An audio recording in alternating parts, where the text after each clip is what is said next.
Let's get right to what America's talking about: war crimes and whether Pete Hegseth committed one. The Pentagon strikes on alleged both boats in the Caribbean. They are raising serious alarms from both sides of the aisle tonight. Despite a debate about whether the administration has the authority to even strike the boats, 22 of them have been sunk. More than 80 people killed in those strikes. And now the reports seem to indicate that one of those strikes left no survivors. And a follow-up strike or a double tap was ordered to kill everyone on board that craft.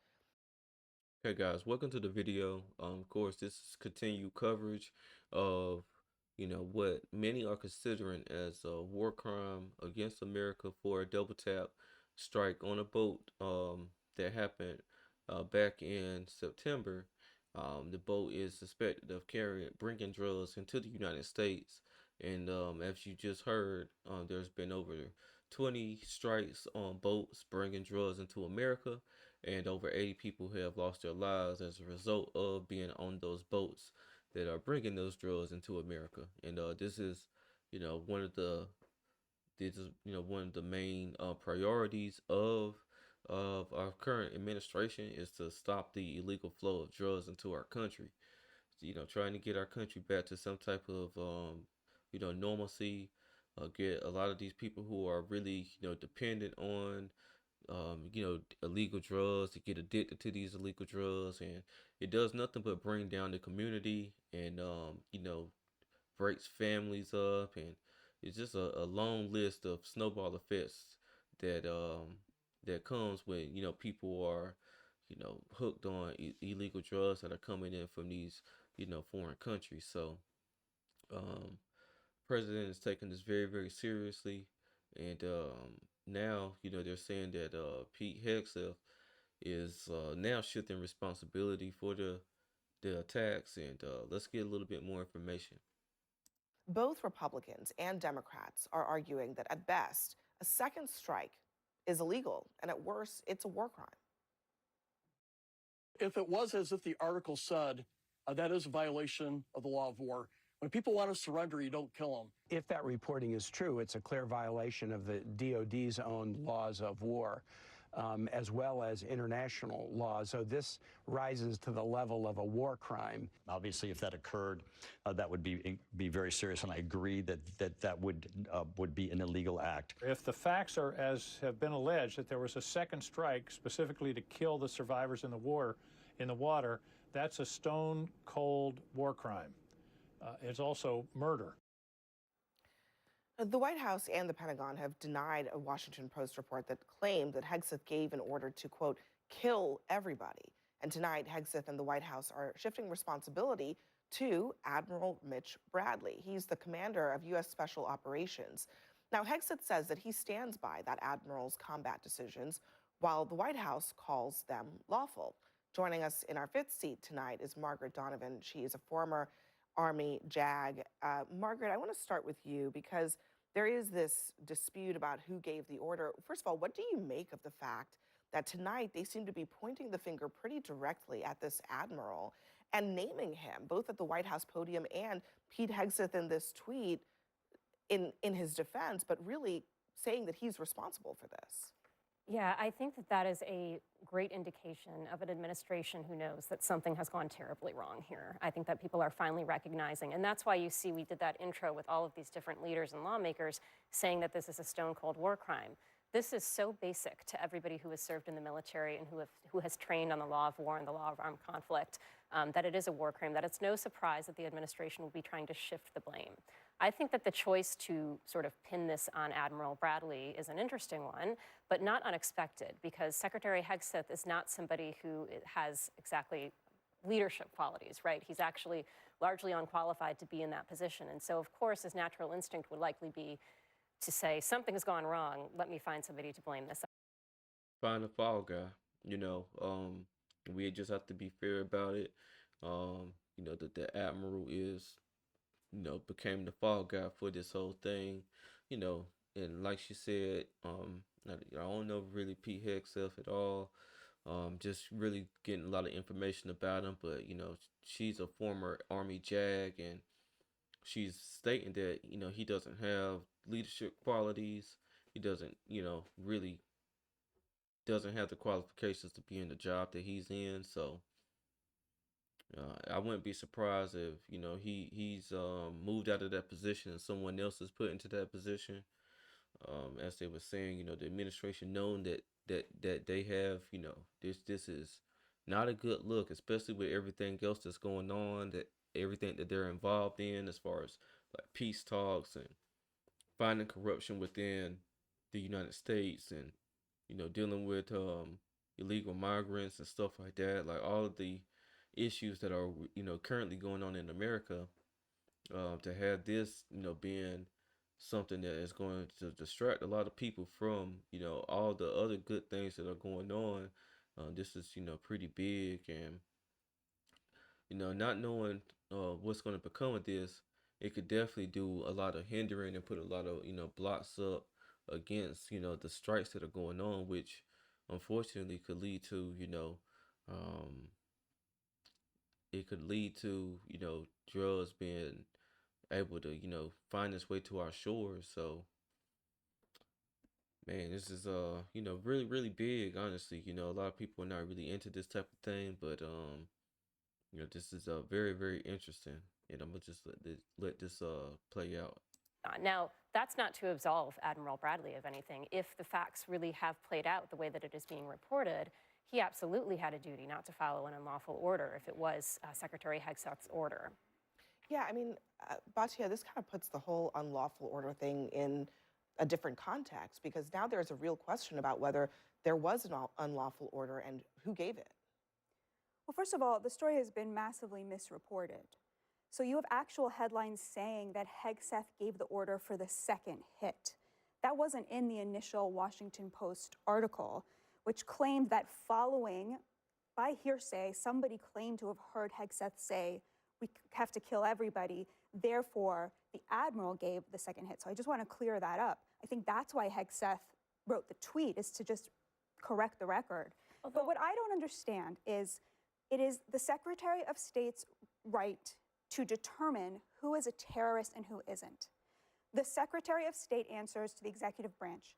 Secretary of State Marco Rubio has determined that these boats are carrying terrorists, which makes the attacks on them legal. And the only question is whether that boat was disabled or whether it was destroyed.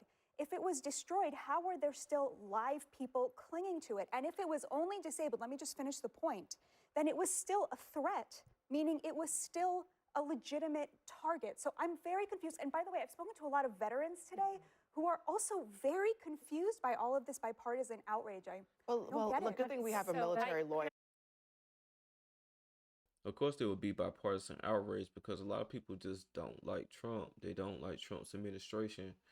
And I mean, sadly to say, some of these places, man, some of these individuals, their pockets get lined, when they have a community that's in chaos. It's just sadly to say, but it's just the truth. And a lot of people want to be in the position that Trump is in right now. It's a lot of people that are coming up in Congress and coming up in the House, the Senate, or whatever position they're in, governor, mayor, whatever. They aspire to be president one day.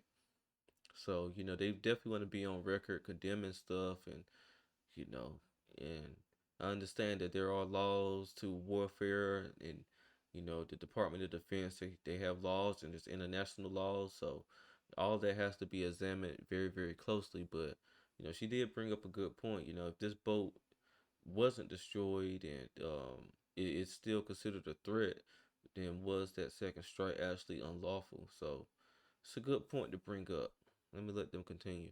I just responded to things. First, I would say to your point about who gave this order, what the Washington Post article said. I think that's precisely why we need the Senate and the House to do what they're supposed to do. I have totally oversight, agree, have investigations. I totally agree. Let's figure it out. I want more information as well. And second, on the point of the Secretary of State making it something a designated terrorist organization, that actually does not enable you to lethally target somebody. Naming somebody on the Secretary of State's list of foreign terrorist organizations actually only does, serious things. You can sanction people who are members of DTOs or FTOs. You can ban them from immigrating to the United States. You can actually criminally prosecute people who give them support, material support to terrorism. But it does not enable you to lethally target them. Yes, many DTOs and FTOs end up being organizations that we target abroad, but that's subject to congressional authorization and the laws of armed conflict when we see them So abroad. you are in a dispute with the administration about that, which is totally fine. Precisely. Yes. Okay. So Yes. yes. So, but I am not. I think that they have that authority. So they have not been challenged yet in any significant way, neither by Congress But nor can I by the just- court. but here's the- can I And just so get- obviously, but you're one- missing but here's- siding with Yeah, them. I mean, I'll let you get in, but I mean, I don't want us to lose the point here. The question is actually not whether or not this was a legitimate target. I think there's dispute about that, but that's not what we're disputing. The question is whether it is legal, according to our rules of engagement and the laws of armed conflict that we abide by, to strike a target a second time when the target doesn't appear to pose a threat or is surrendering. That is the part that I think is in dispute, and that's not a question of whether they were terrorists or not. Even if they were terrorists, that might very well be illegal. I think we should take a step back, because the only reason we know about this is because obviously somebody involved in that operation was uncomfortable with what was happening. Yeah. And that's how the Washington Post found out about it. Somebody leaked this to a reporter. People are not. That's the truth. That's a fact. Someone was uncomfortable, so they leaked this, to a reporter, and that's how the Washington Post reported it. Happy with hegseth's leadership at the department.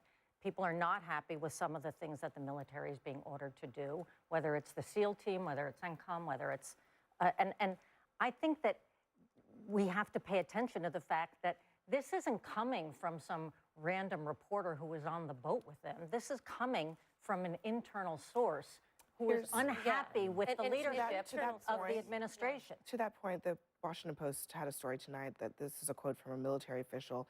This is protect Pete bullshit, that source said. One official said of Levitt's statement, it's throwing us, the service members, under the bus. Right. I think it's going to be hard for this guy to there keep is his clearly not just whatever happened in that strike, but the cleanup from the White House is causing a lot of consternation. And one thing, the administration wants to be careful of is, you don't really want people within your most powerful asset within this country, which is our military, to, have, any type of disdain for, the decisions that you're making, the position that you're putting them in, because a lot of people, they all take oaths to serve, and, people have morals. People, live this. That's their passion. It's their day in, day out. They know the laws. They know the international laws. So they live this. And like I said, the last thing that the administration wants to do is to, do anything that's going to bring amongst like disruption or disdain within our most powerful asset. Like, again, that's our military. So I'm going to play another video here, and Pete Hegseth under pressure. The president tonight meeting with top aides, including his defense secretary and the Secretary of State, Marco Rubio, as questions grow about the United States military's second deadly strike on a specific boat, an alleged drug boat from Venezuela. This strike coming after a first strike apparently left 2 people alive clinging to the vessel. Now, that second strike is one that lawmakers and legal experts from both parties say is against the law, some even calling it a war crime. Now, the main headline in the Drudge Report is War Crime, Hegseth Bloodlust, and it comes as well-known conservative lawyer Andrew McCarthy writes in the National Review, if this happened as described in the Washington Post report, it was at best a war crime under federal law. At best a war crime, he says. Well, he's not alone. I think it's very possible there was a war crime committed. Do you believe it amounts to a war crime? Under the facts, yes.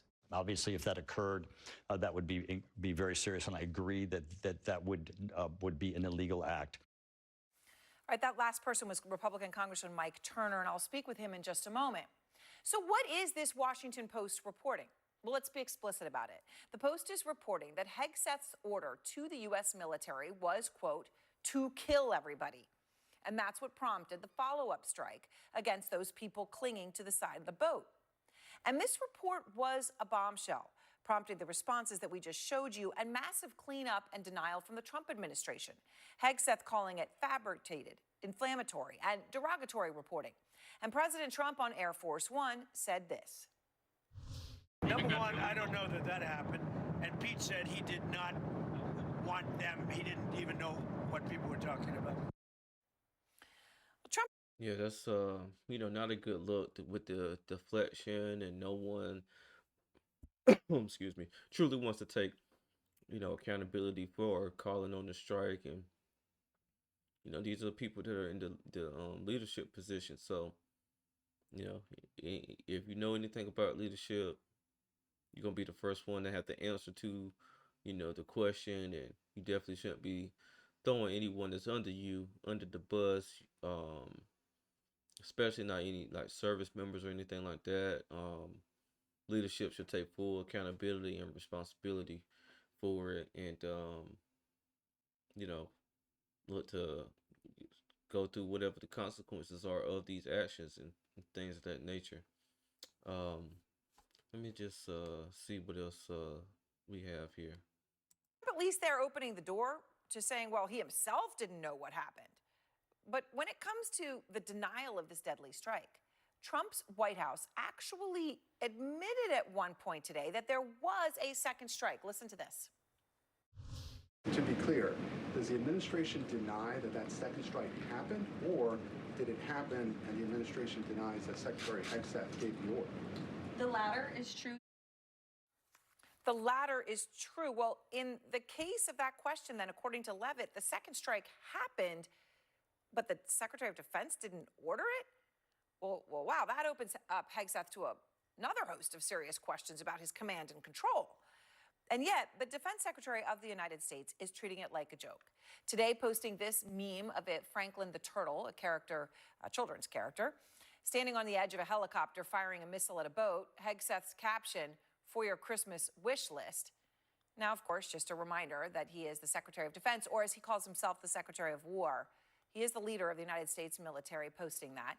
And Senator Mark Kelly, a 25-year Navy combat veteran, who, of course, is now the target of the administration for his recent video reminding people to follow legal orders, took issue with Hegseth's post. Here he is. Hey, it's Franklin. Oh man, I used to watch Franklin. Man, don't be using Franklin, man, in your post, man. That's terrible, man. Don't use Franklin. Franklin has nothing to do with this, my guy. And don't use Franklin, man. Gotta just take accountability, man. If you ordered the second strike, you ordered the second strike. And it was up to, admirals or anybody that was under your command whether they were gonna follow that strike or not. That's just how the hierarchy of leadership goes. He is in the National Command Authority for Nuclear Weapons. And last night, he's putting out on the internet turtles with rocket-propelled grenades. Have you seen this? This is the Secretary of Defense. This is not a serious person. He should have been fired after Signalgate. And then every single day after that. And of course, Signalgate, a reference to when Secretary Hegseth was sending messages about an impending strike ahead of it happening to a signal group that included a reporter. But it is not just Democrats that Hegseth must contend with, like Kelly. It appears to be affecting those who report up the chain of command to Hegseth. The top military official overseeing the strikes announced his retirement a little bit more than a month ago.